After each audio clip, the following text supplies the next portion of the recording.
niyo mpamvu muri aya masaha turi kumwe n'umuvugizi w'ingabo z'u Rwanda Brigadier General Ronald Rwivanga. Fande mwiriwe neza? Mwiriwe. Yego, twakomeje gukurikira n'ubu ngubu turacyakurikira birimo kubera hafi y'umupaka w'u Rwanda hariya muri Repubulika Iharanira Demokarasi ya Kongo, by'umwihariko muri bice bya Goma. Twabonye n'amasasu ndetse n'ibibombe bituruka hakurya muri Kongo bikitura ku Rwanda ku butaka bw'u Rwanda. Kandi ingabo z'u Rwanda mufite inshingano zo kurinda ubusugire n'imipaka y'u Rwanda. Ibyo byabaye, ariko se ni iyihe shusho ihari kuri ubu ngubu? Nibyo, hakurya y'umupaka ahateganye n'akarere ka Rubavu muri Repubulika Iharanira Demokarasi ya Kongo, ingabo z'icyo gihugu FARDC zifatanyije na FDLR zarashe ibisasu ku butaka bw'u Rwanda. Abaturage 5 bahasiga ubuzima n'abandi 35 barakomereka, ariko barimo kwitabwaho ubu tuvuga.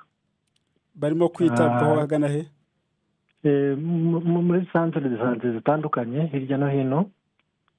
Ingabo z'u Rwanda RDF zirahumuriza abanyarwanda ko umutekano ari wose n'ubusugire bw'igihugu bukomeje kurindwa neza. RDF irakomeza gufata ingamba zose zishoboka kandi zikenewe kugira ngo hirindwe ibitero byose byambukirana imipaka byagabwa ku butaka bw'u Rwanda. Yego, aho ngaho n'ubundi hari amakuru agaragaza ko bimwe mu bisasu bombe byagiye biterwa bivuye muri Repubulika Iharanira Demokarasi ya Kongo byagiye biburizwamo n'ubwirinzi bwo mu kirere bw'ingabo z'u Rwanda. Aha ngaho bihagaze bitiye afande? Niko bimeze, hari ibyo twagiye turasa ibisasu byabo, ariko nk'uko mubizi ntabwo byose twashoboye kubirasa, ariko ibyo nibyo byabaye.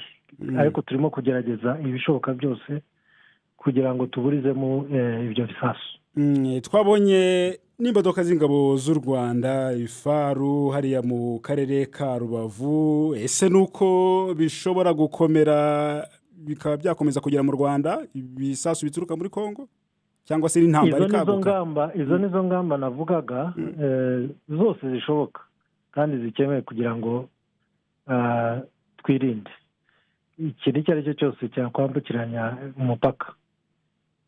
Hari impungenge zihari ko bishobora gukomera imirwano ikaba yakwaguka ikagera no mu Rwanda, kuko abantu bafite impungenge ko bakurikije ibyo bisasu byagiye bigera mu Rwanda. Ibyo rwose tumaze iminsi twiteguye, tuzi ko iyo situation ishobora guhinduka, ariko turiteguye mu buryo bushoboka.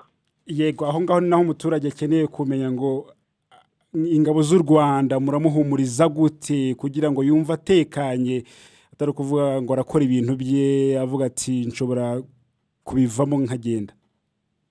Ndongera mbisubiremo, RDF yafashe ingamba zose zishoboka kandi zikenewe kugira ngo twirinde ibitero byose byakwambukiranya imipaka kandi byagabwa ku butaka bw'u Rwanda.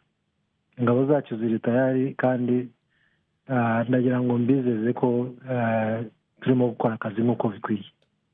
Yego, twabonye bamwe mu basirikare ba Kongo wa FARDC, ariko harimo n'abindi mitwe bafatanyije nka Wazalendo bahunze bava mu gihugu cyabo kubera gutsindwa n'umutwe wa 23 bahungiye hano mu Rwanda. Abangaba ho ibyabo bihagaze gute? Yego, mu gitondo haje abarenga 100, ngira ngo nka 120 barenga. Twabatse intwaro nk'uko tujya tubigenza, nk'uko twatse n'abandi benshi mu myaka ishize. Ni ibisanzwe, turabikora nk'uko tujya tubigenza. Yego, hari aho bari kujya? Harahari, turahateganya. Numva ni ngombwa, hagomba guteganya. Yego. Brigadier General Ronald Rwivanga umuvugizi w'ingabo z'u Rwanda turabashimiye.